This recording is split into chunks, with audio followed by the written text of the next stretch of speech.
नमस्कार मंडळी, झटपट मराठी रेसिपीजमध्ये तुमचं खूप खूप स्वागत आहे। तर आज आपण बघणार आहोत मेथी आणि मिश्रधान्याचे मऊसूद असे थेपले। ते 8 दिवसही टिकू शकतात आणि सहलीला जाण्यासाठी किंवा लहान मुलांच्या टिफिनसाठी खूप चांगला ऑप्शन आहे। नेहमीपेक्षा हेल्दी बनवण्यासाठी इथे मी ज्वारी, बाजरी, नाचणी, तांदूळ अर्धा किलोच्या प्रमाणात एकत्र असे दळून आणलेले आहेत आणि हे 2 वाट्या मी वापरणार आहेत। हे थेपले मऊसूद राहण्यासाठी 2 असे सिक्रेट पदार्थ वापरले गेलेले आहेत। तर व्हिडिओ शेवटपर्यंत नक्की पहा। व्हिडिओमध्ये दाखवल्याप्रमाणे इथे 2 वाट्या पिठामध्ये हळद, मीठ, मसाला, जिरं टाकून घेतलेलं आहे।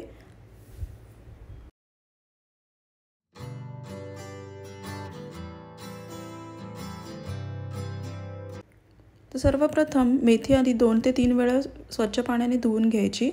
तर त्यामध्ये मेथीमध्ये कोणताही प्रकारचा कचरा वगैरे असेल तर तो पाण्यामध्ये खाली नितळून जाईल आणि थोडा वेळ अशी नितळत ठेवायची चाळणीमध्ये आणि बारीक बारीक अशी कापून घ्यायची। शक्यतो बारीकच कापून घ्यायची।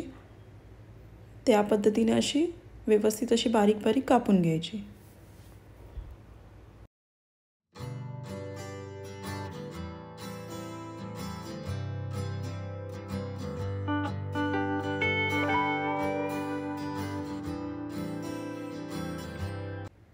कांदाही असा बारीक बारीक कापून घेतलेला आहे।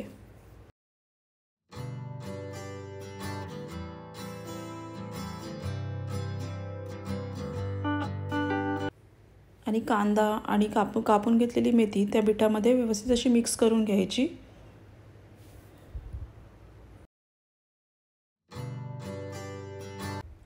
त्यामध्ये दही टाकून घ्यायचं, अर्धा वाटी दही टाकायचं। दह्याने कसे एकदम असे मऊसूद राहतात, कारण का आपण हे भाकरीचं पीठ वापरलेलं आहे आणि ज्याच्यामध्ये गहू असं दही न टाकता केलात तर हे तो थोडेसे असे कडक होण्याची शक्यता आहे।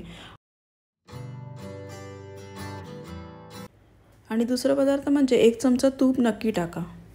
आणि इथे मी एक वाटी गव्हाचं पीठही मिक्स केलेलं आहे।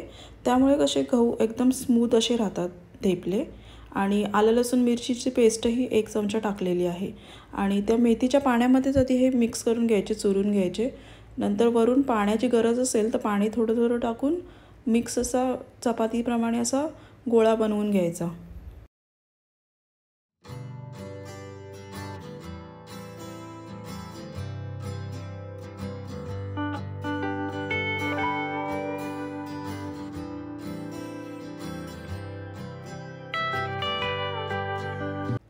दहा ते 15 मिनटं शक्य असेल तर तो रेस्ट करून घ्यायचा। वरती थोडंसं तेल लावून थोडंसं रेस्ट करायला ठेवून द्यायचं।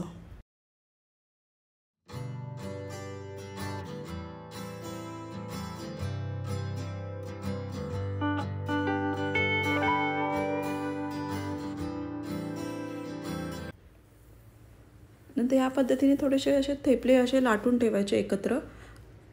सर्वप्रथम असे सगळे व्यवस्थित मी एकत्र असे लाटून घेतलेले आहे आणि नंतर त्याच्यानंतर एकत्र असे लाटून घेतल्यानंतर हाय फ्लेमवर असे हे करून घ्यायचे, भाजून घ्यायचे व्यवस्थित तूप लावून दोन्ही साईडनी।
आता तुम्ही बघू शकता आपले खमंग आणि मऊसूद असे थेपले तयार आहे।